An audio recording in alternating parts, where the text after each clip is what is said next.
Hi friends, நான் உங்கள் anime freak வந்துட்டேன். நாம் இப்போது ஹீரோ லெவலிங் சோலோ எபிசோடு 17 பார்க்கலாம். இதுக்கு முன்னாடி உள்ள எபிசோடெல்லாம் நீங்கள் பார்க்கலன்னா மறக்காமல் போய் பார்த்துட்டு வந்துருங்க. டிஸ்கிரிப்ஷனில் லிங்க் கொடுத்துருக்கேன்.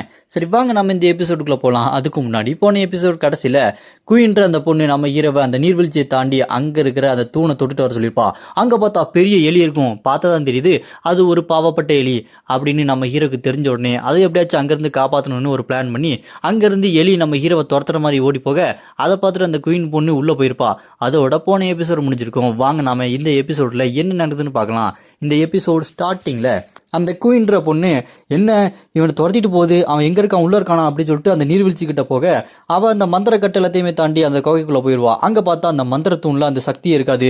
நம்ம ஹீரோ அந்த சக்தியை எடுத்திருப்பான். அதை பார்த்துட்டு அவ என்னது இது என்ன சக்தியவே காணும், அவன் எடுத்துட்டானா, இதுக்கு சாத்தியமே இல்லையே, அந்த எலி இருக்குமே பெரிய எலி இங்கே அடைச்சி வச்சனே, அந்த எலி எங்கே போச்சு, ச்சே அவனை ஏதோ சாதாரணமாக இட போட்டேன், என்னவா இருந்தாலும் அவன் என் கையில் சிக்கிதான் தீருவான் அப்படின்னு சொல்லிட்டு அவள் அங்கேருந்து வெளியே போகலான்னு சொல்லிட்டு போகும்போது முன்னாடி இருக்க அந்த மந்திரத்தை அப்படி தொடுவா பாருங்க. அதை அடித்து இவளை பறக்க விட்டுருவோம். அவள் பறந்து பின்னாடி போய் விழுந்ததுக்கப்புறம் ச்சே அவன் என்ன பண்ணி தொலைச்சான், என்னை இங்கேயே அடைச்சி வச்சுட்டு போகலான்னு சொல்லிட்டு ஏதோ ஒன்று பண்ணியிருக்கானா, நான் இங்கேயே மாட்டிக்க போகிறானா, இல்லை நான் இங்கே மாட்டிக்க மாட்டேன், இங்கேயே சாக போகிறானா அப்படின்னு அவள் கையில் ஒரு கத்தி எடுத்து அவளே குத்திக்குவா. நான் இங்கே சாகிறதா இருந்தால் கண்டிப்பாக சாக மாட்டேன், எப்படியாச்சும் இங்கேருந்து வெளியே போக தான் பார்ப்பேன், அப்படி இருந்தாலும் நான் இங்கே ரொம்ப நாள் அடைஞ்சிருக்க மாட்டேன், இப்படி சாகிறதே பெட்டராக இருக்குன்னு தோணுது அப்படின்னு அந்த கத்தி எடுத்து அவளே குத்திக்குவா. ரத்தம் தெறிக்க அப்படியே கட் பண்ணா இந்த பக்கம் பார்த்தா நம்ம ஹீரோ மறுபடியும் அந்த எலிக்கு சாப்பாடெல்லாம் கொடுத்துட்ருப்பான். அது நல்லா சாப்பாடெல்லாம் சாப்பிட்டுட்டு இருக்கும்போது அப்போ நம்ம ஹீரோ அந்த எலிக்கிட்ட நான் உனக்கு ஒரு மேஜிக் காட்டவா அப்படின்னு முகமுடியை கழட்டின உடனே நம்ம ஹீரோ அவனோட சொந்த உருவத்துக்கு வந்துடுவான். அதை பார்த்து அந்த எலி பயத்தில் கத்திக்கிட்டு இருக்க அப்போ நம்ம ஹீரோ அவனோட ஸ்வாடை எடுத்து அந்த எலியை பார்த்து இங்கே பாரு, உனக்கு உயிர் வாழணும்னு ஆசை இருக்கா இல்லையா, உனக்கு நான் வாழ்றதுக்கு ஒரு வாய்ப்பு தரேன் அப்படின்னு சொன்ன உடனே கட் பண்ணா நம்ம ஹீரோ எலி மேலே உட்காந்துட்டு குதிரை மாதிரி சவாரி பண்ணிட்டு இருப்பாரு. அப்போ நம்ம ஹீரோ அந்த எலிக்கிட்ட வேகமாக போ, நல்லா சாப்பிட்டல அப்படின்னு சொல்லும்போது அந்த எலி செம்ம ஸ்பீடாக போயிட்டு இருக்கும். அதை பார்த்து நம்ம ஹீரோ பரவாயில்ல, ட்ராவலுக்கு இது ரொம்பவே யூஸ்ஃபுல்லாக இருக்குது அப்படின்னு சொல்லிட்டு அந்த இடத்துல சுற்றி பார்த்தா அங்கே நிறைய ஹண்டர்ஸ் அங்கே இருக்க மான்ஸ்டர்ஸ் எல்லாத்தையுமே வேட்டையாடிட்டு இருப்பாங்க.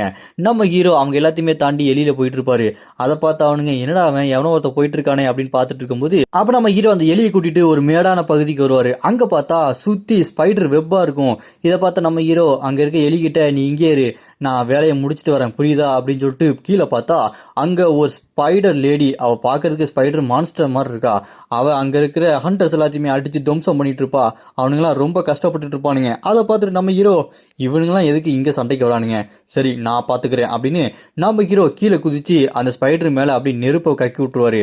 அந்த நெருப்பு ஃபுல்லாக அந்த ஸ்பைடர் லேடி மேலே அப்படி எரிஞ்சிட்டு இருக்கும் பாருங்க.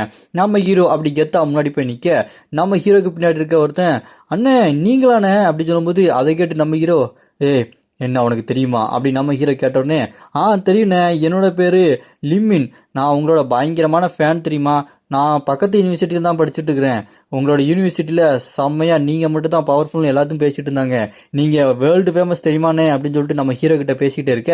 அதை கேட்டு நம்ம ஹீரோ சரி நான் அப்புறம் பேசிக்கலாம், இப்போ நான் சண்டைக்கு போகிறேன் அப்படின்னு செம்ம ஸ்பீடாக போய் நம்ம ஹீரோ அந்த ஸ்பைடர் மான்ஸ்டர் கூட சண்டை போட்டுகிட்டே இருப்பார். சும்மா பறந்து இந்த பக்கம் அந்த பக்கம் சண்டை போட்டுட்டு இருக்க. அதை பார்த்துட்டு இந்த பையனும் இவர் என்ன இவ்வளோ பயங்கர பவராக இருக்காரு, இவரை நான் இதுக்கு முன்னாடி பார்த்ததில்லை, இப்போ தான் ஃபர்ஸ்ட் டைம் பார்க்குறேன், பார்க்கறதுக்கு கொடூரமாக இருக்காரு அப்படின்னு சொல்லும்போது நம்ம ஹீரோ ஒரு கத்தி எடுத்து சும்மா பறந்து போவான் பாருங்க. அப்படி பறந்து போய் ஸ்ட்ரைட்டாக கீழே வந்து அந்த மான்ஸ்டரோட வயிற்றுலேயே சதக்குன்னு குத்துவான். அது வழியில் பயங்கரமாக கத்திட்டு இருக்கும். அதை பார்த்துட்டு அந்த பையனும் ஐயோ இவர் பயங்கரமாக நல்லா இருக்காரு ஐயா அப்படின்னு சொல்லிட்டு முழிச்சுட்டு இருப்பான். அப்புறமா நம்ம ஹீரோ மறுபடியும் விடாமல் அந்த வாய்டு பவரை அப்படி கொண்டு வந்து ஸ்வாடை நீட்டி வாய்டு பவர் அட்டாக்கை ஒரு ஸ்லாஷை போடுவார் பாருங்க. கிரிட்டிக்கல் டேமேஜ் விழுந்துரும். அதை பார்த்து இவனுக்கு வேர்த்து ஊதிரும். ஐயோ இவர் என்னையா இப்படி இருக்காரு, இவர் என்ன ஏதாவது பண்ணிடுவாரா அப்படின்னு சொல்லிட்டு அவன் பயந்துட்டு இருக்கும்போது இங்கே நம்ம ஹீரோ ஓங்கி ஒரே போடல அதை துண்டு துண்டாக வெட்டி வீசிடுவார். அது செத்து போனனால அதுலேருந்து ஒரு சில்க் வெப் மாதிரி கிடைக்கும். அதை நம்ம ஹீரோ எடுத்துகிட்டு இருக்கும்போது அப்போ அந்த பையன் நம்ம ஹீரோ கிட்ட வந்து அண்ணே உங்கள் சண்டையை பார்த்தனே வெறித்தனமாக இருந்ததுண்ணே, நான் உங்களுக்கு ஒரு அஸ்டண்டாக சேர்ந்துக்கவா, அவங்க கூடயே இருக்கண்ணே அப்படின்னு சொல்லிட்டு ஒரு சின்ன ஸ்பிரிட் பால் மாதிரி நம்ம ஹீரோ கிட்ட கொடுப்பான். இது எனர்ஜி அதிகப்படுத்தி கொடுக்குமா, இது நீ எனக்கு கிஃப்டாக கொடுத்து என் கூட அசிஸ்டண்டாக சேரலான்னு பார்க்குற அப்படின்னு சொல்லிட்டு நம்ம ஹீரோ அப்படியே அந்த ஸ்டோன் அவங்ககிட்ட திருப்ப தூக்கி வீசிட்டு உனக்கு என் கூட அசிஸ்டண்டாக சேரணும் அப்படின்னா நீ என் கூடயே நான் சொல்கிறத கேட்டுட்டு அமைதியாக இருக்கணும் புரியுதா அப்படின்னு நம்ம ஹீரோ சொல்ல கட் பண்ணால் நம்ம ஹீரோ திரும்ப யூனிவர்சிட்டிக்கு வருவார். அங்கே இருக்கிற அந்த பிரின்சிபல் ஒருத்தர் ஓய் சீக்கிரமாக வாப்பா உங்ககிட்ட ஒன்று பேசணும் அப்படின்னு சொல்லிட்டு நம்ம ஹீரோ கிட்ட பேச ஆரம்பிப்பாப்ல.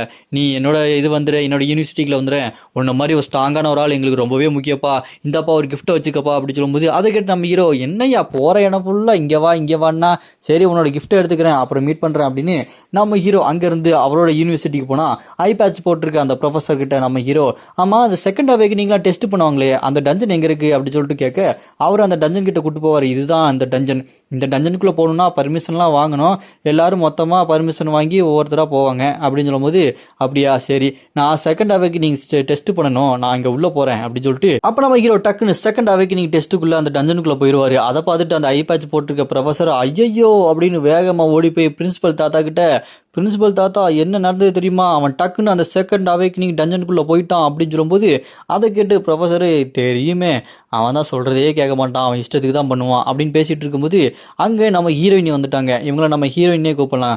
இங்கே ஹீரோயினி வந்துட்டு நம்ம தாத்தாவுக்கு மருந்து கொடுக்கலான்னு சொல்லிட்டு வரும்போது அதை பார்த்துட்டு ஐ பேட்ச் போட்டிருக்க ப்ரொஃபஸரு என்னம்மா போக போக ரொம்ப அழகாகிட்டே போகிற அப்படின்னு சொல்லும்போது அதை கேட்டு நம்ம ஹீரோயினியும் அங்கிள் என்னை கிண்டல் பண்ணாதீங்க அப்படின்னு பேசிகிட்டு இருப்பாங்க. அப்புறமா ப்ரொஃபஸர் தாத்தாவும் அந்த பிரின்சிபல் தாத்தா ஹீரோனி கிட்ட ஏய் நான் ஒரு பையனை அவங்ககிட்ட அறிமுகப்படுத்துன்னு சொன்னேன்ல அவன் இங்கே வந்திருக்கான் அவன் திரும்ப வரும்போது அவனை மீட் பண்ண வைக்கிறேன் அப்படின்னு சொல்லும்போது ஐயோ இவர் மறுபடியும் அதை பற்றியே பேசுகிறாரு அப்படின்னு சொல்லிட்டு ஹீரோனிக்கு ஒரே வெக்கமாக இருக்கும். அப்படியே கட் பண்ணால் இந்த பக்கம் நம்ம ஹீரோ செகண்ட் அவேக்கனிங் அந்த டஞ்சனுக்குள்ளே வருவான். அங்கே பார்த்தா வந்ததுக்கப்புறம் நம்ம ஹீரோக்கு ஒரு கோல்டன் பால் கிஃப்ட் கிடைக்கும். இது மூலமாக நம்ம ஹீரோக்கு அந்த பெர்மனெண்ட் இன்க்ரீஸ் ஆஃப் அந்த அவேக்கனிங் டெஸ்ட்டில் இருக்கிற அந்த அவேக்கனிங் பவர் அதிகமாகும். அதை நம்ம ஹீரோ அப்படியே முழுகிற இப்போ நம்ம ஹீரோ 30வது லெவலில் இருக்கான். நம்ம ஹீரோவோட பவரும் இப்போ கொஞ்சம் அதிகமாக இருக்கும். அந்த எலி மேலே உட்காந்துட்டு ரைடு ஆரம்பிக்க பின்னாடி பார்த்தா வித்தியாசமான மான்ஸ்டர்லாம் அப்படி விரட்டிக்கிட்டே வரும். அதெல்லாம் அட்டாக் பண்ணிகிட்டே இருக்கும். ஆனால் இந்த எலி அப்படியே பயந்துட்டு ஓடிக்கிட்டே இருக்கும். ஐயையோ இவன்டா இப்படி படுத்துறானே அப்படின்னு சொல்லிட்டு அதை பயந்து ஓடிக்கிட்டே இருக்கும். அங்கே போய் நின்றுட்டு ஹீலிங் பர்சனை குடிச்சிட்டு நம்ம ஹீரோ காயத்தை எல்லாத்தையுமே சரி பண்ணிட்டு அப்படி கீழே பார்த்தா அங்கே ஒரு பெரிய சைஸ் ஸ்டோன் மான்ஸ்டர் மாதிரி இருக்கும். இதுதான் இங்கே இருக்கிற ஒரு எலைட் பாஸ் உள்ளது. கீழே பார்த்தா பக்கத்தில் சின்னதாக வித்தியாசமான பூச்சிகள்லாம் இருக்கும். அது அந்த சில பாஸை அப்படி பாதுகாத்து வைக்கிற மாதிரி இருக்குது. உடனே நம்ம ஹீரோ அதுக்கு மத்தியில் குதிச்சு டப்புன்னு அதுக்கு இடையில பாமெல்லாம் வச்சுட்டு வந்துடுவார். வச்சுட்டு அந்த பட்டனை ஒரு அமுக்கு டம்மால்னு வெடிச்சு சதறும். பூச்சிங்கெல்லாம் ரத்தம் தெறிக்க செத்து போக நம்ம ஹீரோ கோல்டு நம்பராவை அப்படி ஓப்பன் பண்ணி என்ன பாஸ் செத்துட்டானா என்னடா என்கிட்ட சப்பையாக சண்டை போட வரீங்க ஸ்ட்ராங்காக என்கிட்ட வாங்கடா அப்படின்னு சொல்லிட்டு நம்ம ஹீரோ அந்த பாஸ் அந்த ஆடு சிலை மாதிரி இருக்கும் அந்த சிலையை அப்படி அடித்து நொறுக்குனதுக்கப்புறம் அங்கே ஒரு ஸ்வாட் இருக்கும். இது கார்டியன் ஸ்வாடு செம்ம பவர்ஃபுல்லான ஒரு லெஜெண்டரி ஸ்வாடு.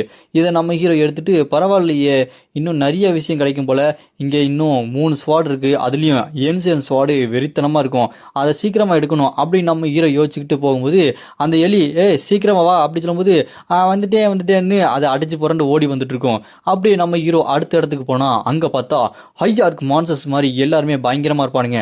அவங்களோட கோட்டைக்குள்ளேயே நம்ம ஹீரோ போக அங்கே சாண்ட் டெவில் எக்ஸிக்யூஷனர் அப்படின்னு சொல்லிட்டு 36 இருக்க அந்த எலைட் பாஸ் இருப்பான். அவன் அட்டாக் பண்ணலான்னு சொல்லிட்டு நம்ம ஹீரோ அந்த எலியில் வேகமாக ஓடி போய் சும்மா ஜம்ப் பண்ணி ஸ்வாடை எடுத்து அட்டாக் பண்ணுவார் பாருங்க. அடிச்சடியில் அவன் பறந்து போயிட்டு இருப்பான்.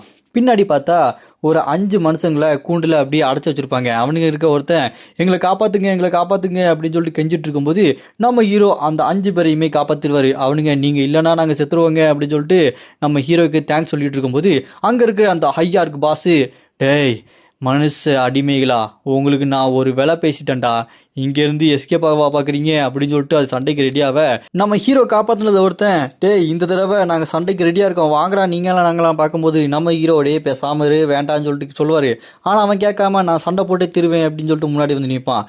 அங்கே கூட்டமாக வந்து எல்லாரும் பயங்கரமாக சண்டை போட்டுகிட்டே இருப்பாங்க. அங்கே இருக்கிற அந்த காப்பாற்றினவங்கெல்லாம் பயங்கரமாக சண்டை போட்டுட்டு இருக்க அங்கே ஒருத்தனை மான்ஸ்டர் கழுத்து பிடிச்சிருவான். அவன் உடனே எங்களை காப்பாற்றுக்க சொல்லிட்டு கத்திட்டு இருப்பான்.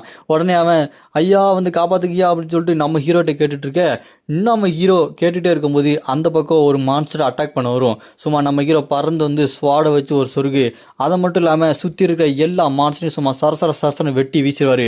வெட்டி வீசிட்டு அப்படியே பின்னாடி திரும்பி அவனை பார்த்து டேய் நான் அவனை பொத்திட்டு இருந்தான்னு சொன்னேன் தேவையில்லாத வேலையெல்லாம் பார்த்துட்டு இருக்காத புரியுதா அப்படின்னு நம்ம ஹீரோ அவனை மிரட்டிட்டு இருப்பாரு. அப்படி மிரட்டிக்கிட்டே இருக்கும்போது திடீர்னு பார்த்தா டமான்னு அவனு வெடிச்சு சதறுவானுங்க. அதை பார்த்துட்டு அந்த எலியும் இன்னொருத்தனை பிடிச்சி கடிக்க பார்க்கும். நம்ம ஹீரோ இதெல்லாம் பார்த்துட்டு இந்த 5 பேரும் நல்லவனுங்க மாதிரி தெரியல, மனித இனத்துக்கே ஒரு எதிரி மாதிரி தான் தெரியறானுங்க. சரி, அந்த ஐஆர்க் மான்ஸ்டர் வேலையை பார்க்குறேன் அப்படின்னு அந்த ஐஆர்க் மான்ஸ்டர் எல்லாத்தையுமே கொண்டுட்டு ஸ்வாட் எடுத்து பார்த்தா அங்கே ஒரு பழி வாங்கப்படும் ஒரு பிளேடு அப்படின்னு ஒரு ஸ்வாட் இருக்கும். அந்த பிளேடை நம்ம ஹீரோ ஸ்வாடை எடுத்ததுக்கப்புறம் ஒரு மந்திரத்தை போடுவார். அந்த மந்திரத்தை போட்டு இதுக்கு முன்னாடி எடுத்த அந்த ஸ்வாடையும் ரெண்டையும் மிக்ஸ் பண்ணும்போது புது ஸ்வாட், அந்த ஏன்சியன் அன்செஸ்டர் க்ளோரி ஸ்வாட் அப்படின்னு கிடைக்கும். அது பார்க்கறதுக்கே சும்மா செம பிரம்மாண்டமாக இருக்கும்.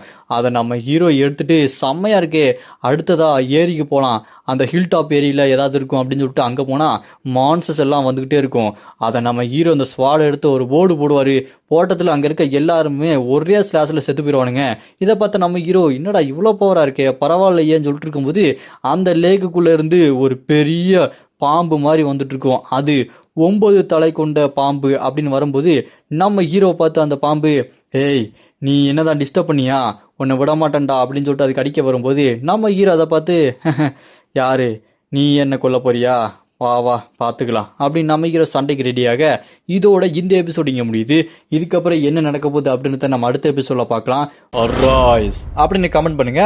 இந்த வீடியோ பிடிச்சா மறக்காம லைக் பண்ணி சப்போர்ட் பண்ணுங்க.